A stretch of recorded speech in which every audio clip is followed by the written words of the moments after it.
Breaking news చూస్తున్నాం. వక్ఫ్ సవరణ చట్టంపై కేంద్రం గెజిట్ జారీ చేసింది. దీంతో దేశవ్యాప్తంగా ఈ చట్టం తక్షణమే అమల్లోకి వచ్చింది. ఈ చట్టంతో వక్ఫ్ బోర్డుల కింద నమోదైన ఆస్తులపై ప్రభుత్వ పర్యవేక్షణ ఉంటుంది. వక్ఫ్ సవరణ చట్టంపై వివాదం ముదిరింది. సుప్రీంకోర్టులో కేంద్రం కేవియట్ దాఖలు చేసింది.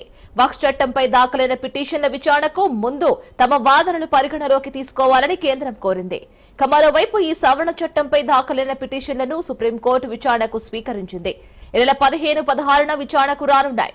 కాంగ్రెస్, మజ్లిస్, డీఎంకే ఇతర పార్టీలు ఈ వక్ఫ్ చట్టంపై సుప్రీంకోర్టును ఆశ్రయించాయి.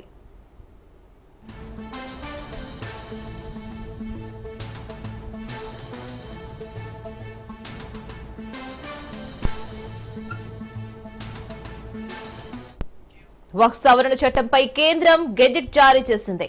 దీంతో దేశవ్యాప్తంగా ఈ చట్టం తక్షణమే అమల్లోకి వచ్చింది. ఈ చట్టంతో వక్ఫ్ బోర్డుల కింద నమోదైన ఆస్తులపై ప్రభుత్వ పర్యవేక్షణ ఉంటుంది. వక్ఫ్ సవరణ చట్టంపై వివాదం ముదిరింది.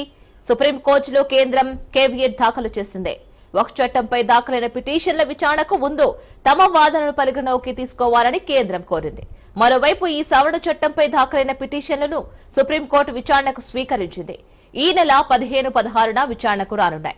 కాంగ్రెస్, మజ్లిస్, డీఎంకే ఇతర పార్టీలు ఈ వక్ఫ్ చట్టంపై సుప్రీంకోర్టును ఆశ్రయించాయి.